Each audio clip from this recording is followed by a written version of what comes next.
No sunglasses for me today. Boo-hoo. They're all in the wash, whatever that means.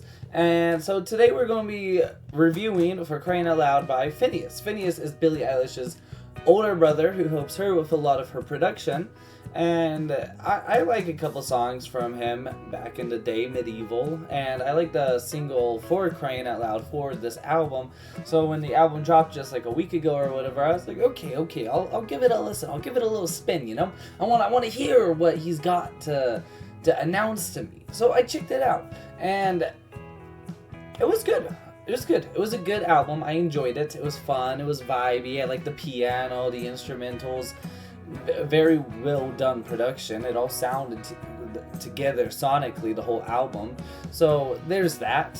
I will say that after listening to it, it's not my genre. It's not my type of music that I go actively listening for. But that doesn't make it a bad album. If you like it, you like it. And some of the songs were really great. I thought the intro was fun. Starfucker.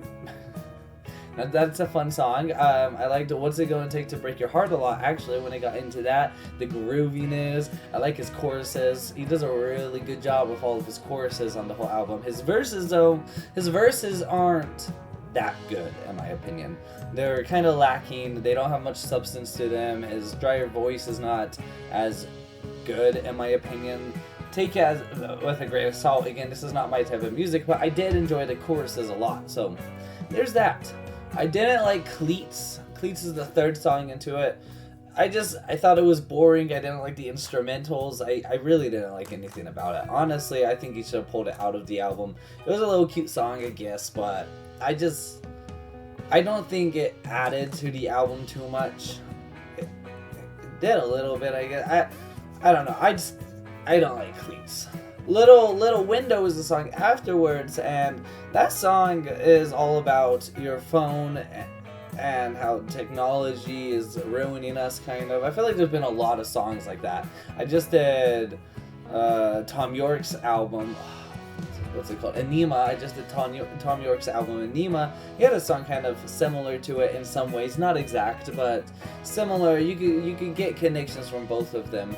And I didn't mind Little Window. It had some lines that I liked, though, from the I think it has some of my favorite lyrics with used to watch the sunrise, and now I've lost track of days. I think we all could feel that with our phones. He also has the lyrics, everything all the time. No, wait, I skipped a line. Honey, what's on your mind? Everything all the time. And that kind of is similar to Bo Burnham's Welcome to the Internet, everything all of the time, you know? And I really think it's true. We have at our fingertips technology that is able to show us everything, anything, literally anything and everything all of the time, especially if you're on Reels and you're just scrolling, like you see everything, especially if you're using Instagram Reels. What's with all the dead bodies on Reels? Like, you see so many people dying, I swear. Anyways, the next song is 2001. I think that song might be my favorite. It might be my second favorite. I really like 2001. I think it's the poppiest, except for the single For Crying Out Loud. That one easily takes the cake for poppiest. But I think 2001 has a nice balance between how the album sounds and trying to be more poppy. And overall, it's just a very fun record. The whole time I'm listening, I'm just like, I want to dance. I want to live my life. This is it. You know. So it was solid. I really liked it. I'd give it a low A tier for the song. Then the next one in line is Same Old Story. I really liked Same Old Story because I actually think it was a good interlude, a good pause. It's a 4-minute song, right? Yeah, it's not really an interlude, but that's kind of what it felt like. It felt like it broke the album up at a nice slower pace, and it let me just kind of think about the stuff we hear in this album that from like Starfucker, that FINNEAS is in love with this girl, but it's becoming very clear that she only likes him because of his fame, and she just wants to get cool, and then she's kind of just leaving him, and he's like, what's it gonna take to break your heart? Like, what do I gotta do to make you like me? And you just kind of hear this like theme going on throughout it. And Same Old Story has the lyrics, I know you're leaving and I don't care why. There's this feeling of like detachment that it's like, okay, I get it.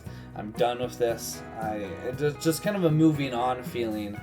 There's a haunted house metaphor in the song. I also really like that. Overall, Same Old Story, I think, was the most connected song out of any of the songs on this. Like a complete song that really made sense and just kept your attention the whole time. I really like that song. Moving on to Sweet Cherries. Sweet Cherries is broken into two halves. Okay, so part one, the first half of the song, we hear FINNEAS talking to this girl that he really likes. They seem to be kind of involved, but then she kind of leaves or something for this other girl. FINNEAS is predicting or saying like you're going to get hurt at the end, and it does happen. And I don't really know exactly what's going on there. Don't take my word for it. Go do your own research. Listen to the song yourself. What's your interpretation? And then part two comes in. Where it's kind of this girl, supposedly maybe from the first half, it's a little unclear, that he's talking to, and he's trying to hit it off, but she doesn't say. It's more of a fling, one night stand type of situation, you know. I don't really know, but. So while I don't think the lyricism made too much sense to me, it might make more sense to you. I wasn't in love with the album, so maybe I was not paying attention enough. Maybe you'll pull more from it. Let me know. Let me know down in the comments. I want to hear your thoughts. But regardless, I think that the instrumentals on Sweet Cherries were so fun. I adored every second, especially when we got to part two, hearing this switch up. It just... He's so good at production. I can't emphasize that enough. Like, he's so good at his craft, it blows my mind. Let me get For Crying Out Loud, and For Crying Out Loud For Crying Out Loud, that song was pretty good. It was obviously good. I enjoy it. My girlfriend really likes it. She plays it a bit. So I hear it a bit.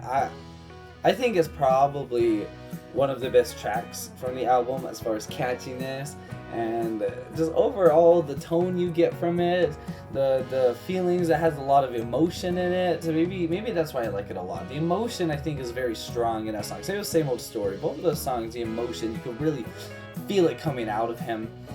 I liked it. Family Feud is the second to last song. It was a song all about Billy. I thought it was really cute, about growing up. I think the lyricism on that song actually, I think, was the best. I think he had a purpose in writing it, so he knew what he wanted to write. So while I think that the lyricism was great, the song was very sweet, I didn't think it was actually that good of a song. Listening to it, I didn't think the instrumentals went as crazy and his vocals weren't as crazy, but it didn't need to. It's the second to last song. He wanted to do a song for his sister. It was a sweet song, and that's all it needed to be. I don't think it needed to be this crazy theme, but at the same time, it did kind of hurt the listening experience. It is a short album, but the last two songs after For Crying Out Loud, the ending of the album was kind of slow, and I didn't care for it all too much, honestly. Which brings us to closing time. You know, it's Lotus Eater. Lotus Eater, I don't know what that's from. I tried looking it up. I think it's a mythology type thing. I don't really know, but it was an okay song. It tied the album up. So it did a good job of referencing the past of the album, or just the themes and kind of the story we've been going on. It wraps it up, and I appreciate that. But it didn't do as good of a job. While it tried doing that, it tried referencing or patching all of the holes and just joining the story into one album, I felt that it was weak. Maybe this should have been the second to last song, and it should have been another closer, and I think that closer would have really spoke volumes and wrapped it up, and I think I would have actually liked the album a whole lot more. But I had a bad taste in my mouth when it finished, and I was like, that's it? Okay, I get what you're trying to do there, but I was kind of wanting a little bit more from FINNEAS, because I believe that he has the power and the know-how to deliver more. So that was a little disappointing. It wasn't a terrible song, fun, vibey. I wouldn't ever replay it. And that's kind of it. So overall, now as we have finished going over my thoughts of the album, normally I don't do a song by song. Usually I try to just do a overall theme, and I talk about different points I want to bring up. But I thought it was a good idea to do this track list song by song, because it was a good album to do so.